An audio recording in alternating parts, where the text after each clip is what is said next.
मानक चंद, कमला देवी, राकेश, नीतू, ऋषभ और Ayushi Musharraf, B123, Sethi colony, Jaipur.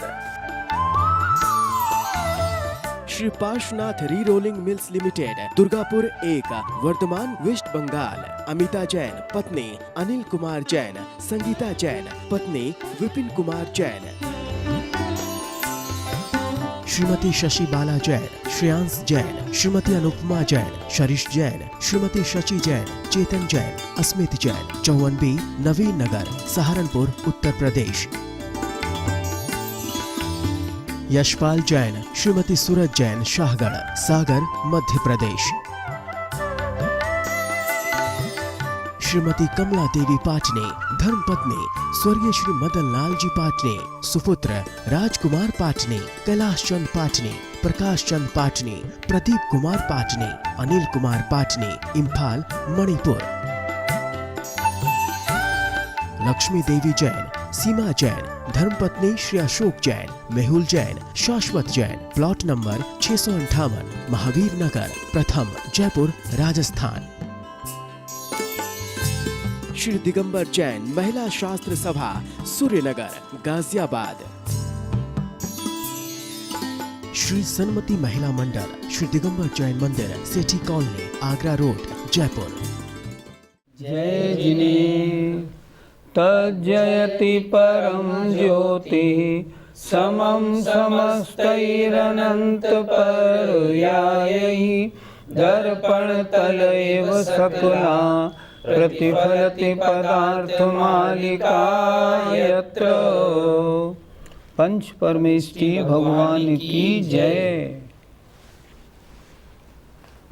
प्रश्न उठता है, कोई सही आचरण करे फिर भी हिंसा तो फिर भी होती है, तो सही आचरण वाले को हिंसा लगेगी या नहीं, इसके संबंध में आचार्य एक श्लोक लिख रहे हैं। युक्ताचरणस्य सतो, युक्ताचरणस्य सतो, रागाद्यावेशमन्तरेणापि, रागाद्यावेशमन्तरेणापि, न हि भवति जातु हिंसा, न हि भवति जातु हिंसा, प्राणव्यपरोपणादेव, प्राणव्यपरोपणादेव। बोलिए। युक्ताचरणस्य सतो, रागाद्यावेशमन्तरेणापि, नहि भवति जातु हिंसा, प्राणव्यपरोपणादेव। युक्त आचरणस्य सतो, युक्त माने योग्य, आचरणस्य आचरण वाले, सतो माने सज्जन पुरुष के, चाहे वो गृहस्थ हो या मुनि हो, अगर उसका आचरण योग्य है, योग्य आचरण वाले सज्जन पुरुष के, राग आदि आवेशम अंतरेणापि, राग आदि परिणामों के बिना भी, अर्थात कोई योग्य आचरण करने वाला सज्जन पुरुष है और उसके परिणामों में राग द्वेष आदि परिणाम नहीं है, लेकिन नहीं भवति जातु हिंसा, उसके नहीं होती है हिंसा, प्राणों के घात होने पर भी। यदि योग्य आचरण कर रहा है और योग्य आचरण में भी मान लो जीवों की हिंसा तो हो ही जाती है, अगर वो हो रही है तो नहीं भवति जातु हिंसा, उसकी हिंसा नहीं मानी जाती है। क्यों? क्योंकि उसका आचरण योग्य है, उसकी इंटेंशन हिंसा करने की नहीं है। पंडित जी, इस श्लोक में आपने सतो शब्द का अर्थ मुनि और श्रावक दोनों लिया, तो ये श्रावक पे कैसे घटित होगा? कोई 2 प्रतिमाधारी 3 प्रतिमाधारी महिला है, अपने आहार भोजन के लिए या आहार के लिए वो गेहूँ बीनती है। खूब देख शोध के उसने गेहूँ बीने और गेहूँ को उन्होंने चक्की में डाल दिया। क्या ऐसा नहीं हो सकता कि उनमें कोई एक आध दो चार जीव अंदर किसी गेहूं में बैठे हों? बिल्कुल हो सकता है। मसाला बाजार से खटाई लाए और खटाई की हमने पिसाई की, महिला ने खूब देख शोध के उस खटाई को पीसने के लिए डाल दिया। क्या उसके अंदर जीव राशि नहीं हो सकती? हो सकती है। महिला घर की झाड़ू लगा रही है, खूब देख के जीव हिंसा ना हो। माना आप बड़े जीवों को देख सकते हैं, छोटे जीवों को कैसे देखेंगे? मुनि महाराज क्या करते हैं, एक शास्त्र रखा है, जब इस पर दूसरा ग्रंथ रखा हो पहले पीछे लगाते हैं। क्यों लगाते हैं? यहाँ पर जो छोटे छोटे जीव आ गए हैं, जो हमको नहीं दिख रहे हैं, उनकी जीव हिंसा नहीं हो जाए। तो वहाँ जीव आए थे ना, आए थे, उनकी हिंसा होगी, होगी। तो फिर जो जीव आपको नहीं दिखते हैं, उनकी हिंसा से कैसे बचेंगे? तो गृहस्थी में भी हमें क्या करना है, अपनी प्रवृत्ति यत्नाचार पूर्वक करनी है। यत्नाचार पूर्वक प्रवृत्ति करते हुए भी हिंसा होती ही होती है, लेकिन वो हिंसा काउंट नहीं की जाती। क्यों? इनका अभिप्राय हिंसा करने का नहीं है। कषाय पूर्वक वो कार्य किया जाता ना, प्रमत्त योगात, कषाय के योग से तो हिंसा होती। वहाँ तो जीवों के बचाने के लिए देखभाल के कार्य कर रही है लेडी, तो उसको फिर हिंसा नहीं लगेगी। इसलिए यहाँ सतो शब्द से दोनों लेने हैं, मुनिराज भी और श्रावक या सज्जन पुरुष भी। पंडित जी, कोई मुनिराज किसी भक्त के घर गए, क्योंकि वो उनका भक्त है, तो इसमें मुनिराज को हिंसा लगेगी या नहीं लगेगी? हम लोग देव शास्त्र गुरु की संस्कृत पूजा करते हैं। उसमें जब गुरु की जयमाला आती है तो उसमें एक पंक्ति बहुत सुंदर है, जे तीर्ण काल बाहर गमंती। जो मुनि महाराज कैसे होते हैं, जो सिर्फ 3 कालों में बाहर जाते हैं, अन्य कालों में नहीं। क्या मतलब? या तो आहार या विहार या निहार। आहार लेना होगा तब चलेंगे, जब विहार करना होगा तब चलेंगे, शौचादि के लिए जाना होगा तब जाएंगे, इसके अलावा वे नहीं जाते। एक बार मूलाचार पढ़ने का मौका मिला, जब पढ़ा तो उसमें लिखा था, इन 3 के अलावा अगर किसी के यहाँ राग वसात, मेरा भक्त है इसके लिए जाऊं, अगर वो ईर्ष्या समिति से भी जाते हैं तो भी हिंसा लगेगी। ईर्ष्या समिति का पालन नहीं माना जाएगा। आजकल तो क्या हो गया, मुनि महाराजों ने अपने भक्त बना लिए। उन भक्तों के घरों पर कलश स्थापन होता है और लाखों रुपए की प्राप्ति होती है। ये मुनि का आचरण नहीं। और अगर मुनि महाराज वहाँ जाते हैं, देख के जाते हैं, तो भी हिंसा लगेगी। क्यों? राग वशात। आप वहाँ क्यों गए? मेरा भक्त है। आचार्यों ने लिखा है, अपने भक्त को आशीर्वाद देने में भी राग होता है, और राग तो हिंसा है ही, स्पष्ट लिखा है। इसीलिए तीर्थंकर भगवान जब तक छद्मस्त अवस्था में रहते हैं, किसी को देख के मुस्कराते नहीं कि मेरा भक्त है, नहीं मुस्कराते। किसी को आशीर्वाद भी नहीं देते। क्यों नहीं देते? आशीर्वाद देना भी राग की क्रिया है। और यहाँ तो अगर चल के आप किसी भक्त के यहाँ पहुँचे हैं और वहाँ 2-3 घंटे रहे हैं या उसके घर में ही रहे हैं आप, तब तो हिंसा की क्या बात है, हिंसा ही हिंसा है। पंडित जी, अगर कोई डॉक्टर मरीज का अच्छी तरह से ऑपरेशन करे और अगर वह मरीज मर जाए तो डॉक्टर को हिंसा लगेगी या नहीं? जैन धर्म कितना महान है और इसमें हिंसा की चर्चा कितनी शानदार है। इसीलिए बाल गंगाधर तिलक ने स्पष्ट अपने ग्रंथ में लिखा है, भगवान महावीर से पहले पूरे देश में हिंसा बहुत व्याप्त हुई थी।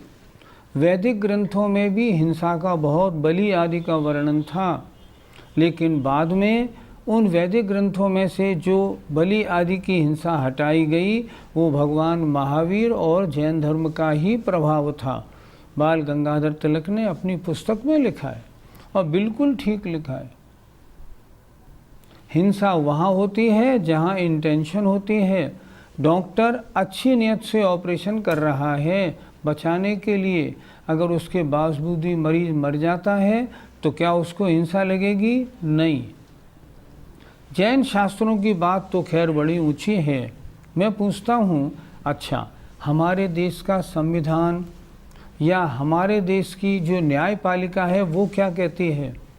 वो ये कहती है अगर जान करके मारा है तो पापी है, अगर हॉस्पिटल में नेग्लिजेंस बरती गई है तो डॉक्टर के ऊपर मुकदमा चलेगा, सज़ा होगी। डॉक्टर ने नेग्लिजेंस नहीं बरती है, अच्छी नियत से ऑपरेशन किया है, तो मरीज मर जाए तो भी हिंसा नहीं लगेगी। न्यायपालिका कहती है नहीं नहीं, इन्होंने सारा काम ठीक किया, इन्होंने उसको मारा नहीं है, वो मर गया है तो क्या करे। जैन शास्त्र तो कहते हैं, हिंसा का वर्णन कितना अच्छा करते हैं। वो कहते हैं योग्य आचरण हो फिर भी हिंसा हो जाए तो हिंसा नहीं लगती। कितनी अद्भुत गाथा हुई। अगला जो श्लोक हो रहा है और भी अजूबा है, देखिए। व्युत्थानावस्थायाम रागादीनां वशप्रवृत्तायां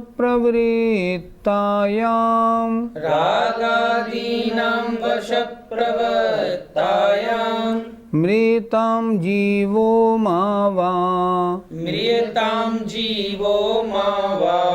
धावत्यग्रे ध्रुवं हिंसा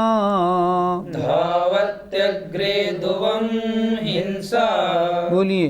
व्युत्थानावस्थायां रागादीनां वशप्रवृत्तायां मृतां जीवो मा वा धावत्यग्रे ध्रुवं हिंसा।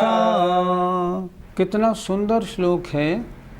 व्युत्थान अवस्थायाम, प्रमाद की अवस्था में, रागादीनाम, राग आदिकों के वश होकर प्रवृत्ति करते हुए, प्रमाद है, राग आदि के वश होकर प्रवृत्ति हो रही है। मृताम जीवो मावा, मृताम मरो जीव या न, जीव मरे या ना मरे, माँ माने ना, जीव मरे या ना मरे, धावती अग्रे, आगे दौड़ती है, ध्रुवम माने निश्चय से, हिंसा। प्रमाद के वश प्रवृत्ति हो रही है, बिना देखे सोदे कार्य हो रहा है।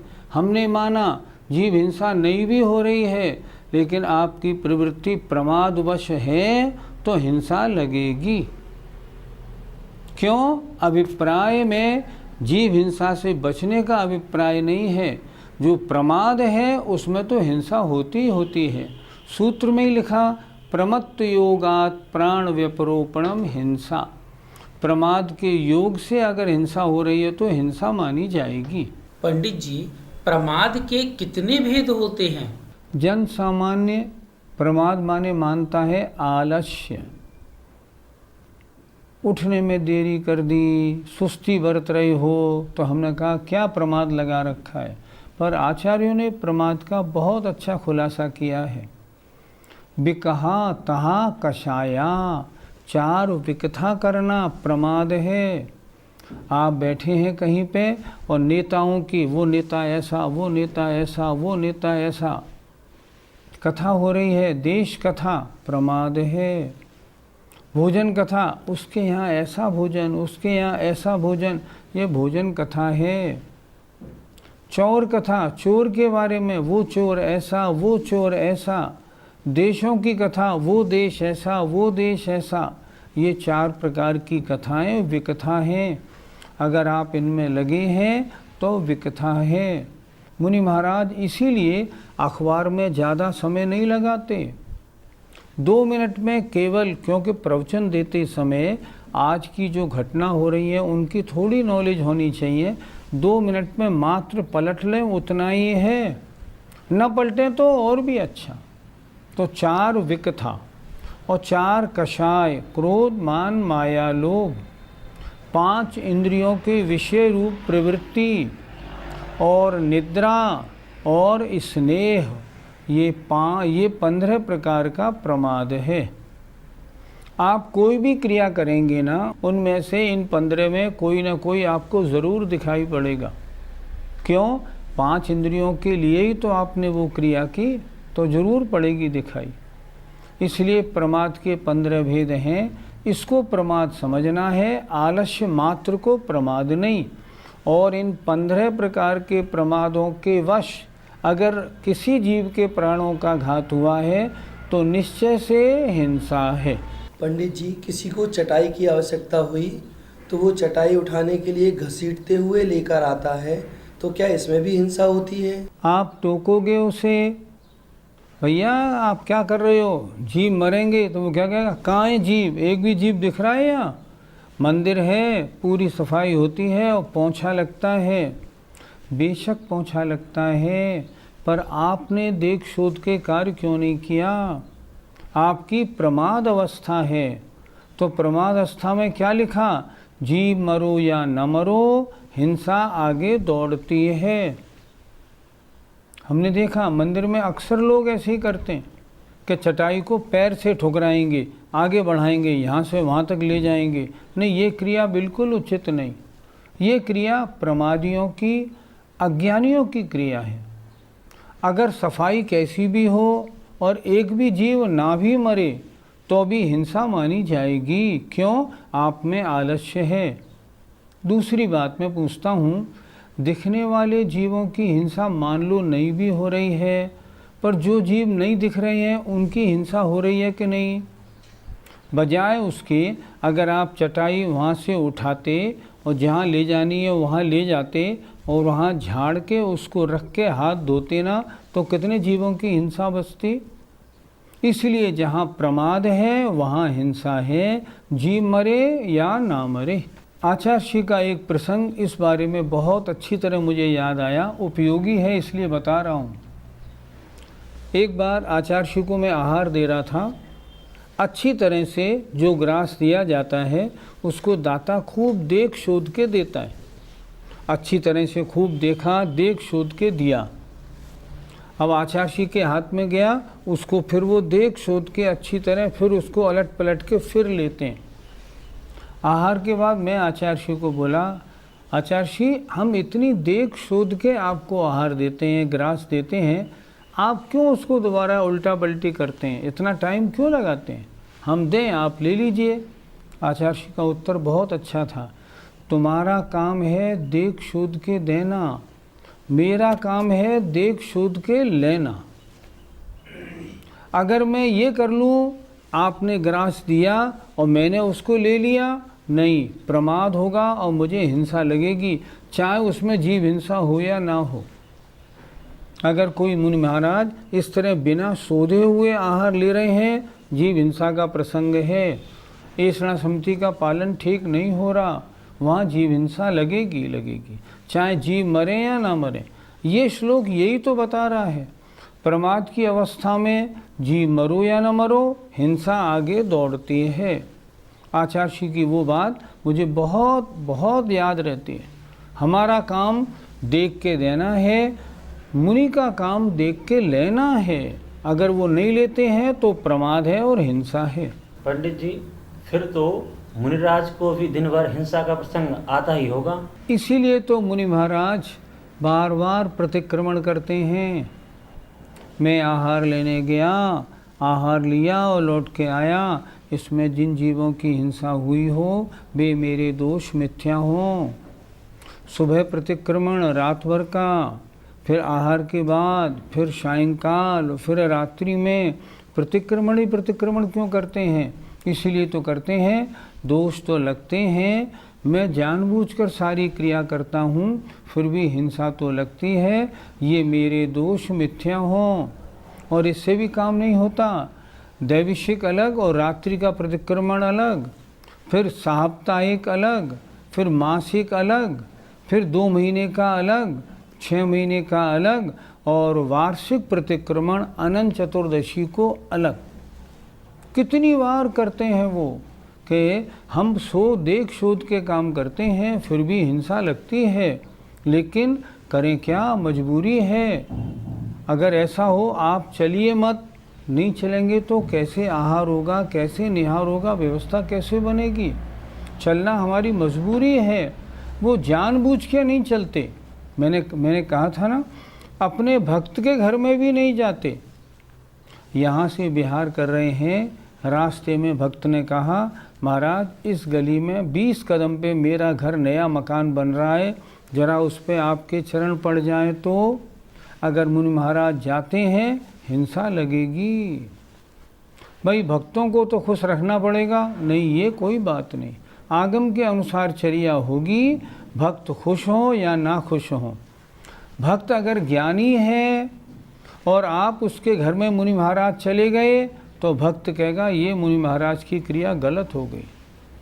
और अज्ञानी है तो महाराज वो भक्त खुश हो रहा है, लेकिन महाराज अब ज्ञानी नहीं रहे। क्यों नहीं रहे? ये क्रिया गलत। ये क्रिया क्यों हुई? प्रमाद के वश जो क्रिया है ना, उसमें लिखा है श्लोक में, जीव मरो या न मरो हिंसा तो आगे दौड़ती है। इसलिए हमेशा प्रमाद रहित होकर कार्य करना चाहिए। और उसके लिए जो एक श्लोक पहले लिखा था वो कितना अच्छा श्लोक था कि आप सही आचरण कर रहे हैं, हिंसा तो उसमें भी है, लेकिन प्रमाद न होने के कारण, कषाय न होने के कारण फिर भी उसमें हिंसा नहीं लगेगी। मुझे एक प्रसंग आचार्य का याद आया। 1993 में जबलपुर में नंदीश्वर द्वीप का पंच कल्याणक चल रहा था। पंच कल्याणक में भगवान विराजमान हुए, तब कल्याणक का दिन था। तो उस दिन भगवान के इधर उधर एक छोटी सी चांदी की पिच्छी और एक चांदी का कमंडलू महाराज को आचार्य को रखना था। आचार्य ने क्या किया, जब वो पिच्छी रखने की नौबत आई, इतनी सी पीछी थी, वहाँ रखनी थी चौकी पे, अपनी बड़ी पीछी उठाई और पहले उससे प्रतिलेखन किया, फिर रखी छोटी सी पिच्छी। सारा पांडाल हंस गया, एकदम हंसने लगे सब लोग। महाराज समझ गए क्या बात है। तब महाराज ने फिर बाद में उस क्रिया के बाद में कहा, मैं समझ गया तुम लोग क्यों हंसे, तुम लोग इसलिए हंसे, महाराज जरा सी पीछी थी, उसको रखने के लिए क्या आपने इतनी बड़ी पिच्छी उठाई। नहीं, अगर मैं उस पिच्छी को यहाँ रख देता तो मुझे जीव हिंसा का दोष लगता, क्योंकि हर स्थान पे सूक्ष्म जीव भी होते हैं। एक बार डिस्कवरी चैनल पर एक प्रोग्राम देखने को मिला और उसमें हमने देखा एक कांच को उस वैज्ञानिक ने साफ करके रखा। साफ करके रखने के बाद उन्होंने माइक्रोस्कोप से दिखाया, देखो इस पे छोटे छोटे जीव आने शुरू हो गए। माइक्रोस्कोप लगा रखा था और उससे बराबर दिखा रहा था। जब उसमें 2 मिनट में जीव आ गए तब उसने बीच में एक कपड़ा मारा और उसने दिखाया, देखो मैंने ये कपड़ा लगाया तो इस कपड़े वाले हिस्से में जीव नहीं है, आगे पिछले वाले हिस्से में जीव हैं। वो प्रोग्राम मैंने देखा तो मन बोला, जैन शास्त्रों में तो पहले ही लिखा है, मुनि महाराज बिना पिच्छी लगाए कुछ नहीं करते। रात में करवट बदलनी है, पहले पिच्छी लगेगी फिर करवट। ये पेन भी रखना है, पहले पिच्छी लगेगी फिर पेन रखा जाएगा। इसे कहते हैं क्रिया। और अगर देख शोध के कार्य होगा तो चाहे जीव मरो तो भी हिंसा नहीं लगेगी। इसलिए ये आज के दोनों श्लोक बहुत मार्मिक हैं और जीवन में ध्यान रखने योग्य हैं। हमें क्या करना, हमें हर काम विवेक पूर्वक करना है, इसका हमें ध्यान रखना चाहिए। जय जिनेन्द्र। मानक चंद, कमला देवी, राकेश, नीतू, ऋषभ, और Ayushi Musharraf B123 Sethi colony Jaipur. Shri Parshwanath re rolling mills limited Durgapur 1 Bardhaman West Bengal. Amita Jain पत्नी अनिल कुमार जैन, संगीता जैन पत्नी विपिन कुमार जैन। श्रीमती शशि बाला जैन, श्रेयांश जैन, श्रीमती अनुपमा जैन, शरीश जैन, श्रीमती शची जैन, चेतन जैन, अस्मित जैन, 54B नवीन नगर, सहारनपुर उत्तर प्रदेश। यशपाल जैन, श्रीमती सूरज जैन, शाहगढ़, सागर मध्य प्रदेश। श्रीमती कमला देवी पाटने, धर्मपत्नी स्वर्गीय श्री मदन लाल जी पाटने, सुपुत्र राजकुमार पाटने, कैलाश चंद पाटने, प्रकाश चंद पाटने, प्रदीप कुमार पाटने, अनिल कुमार पाटने, इम्फाल मणिपुर। लक्ष्मी देवी जैन, सीमा जैन, धर्मपत्नी श्री अशोक जैन, मेहुल जैन, शाश्वत जैन, प्लॉट नंबर 658, महावीर नगर, प्रथम जयपुर राजस्थान। श्री दिगंबर जैन, महिला शास्त्र सभा, सूर्यनगर, गाजियाबाद। श्री सन्मति महिला मंडल, श्री दिगंबर जैन मंदिर, सेठी कॉलोनी, आगरा रोड, जयपुर।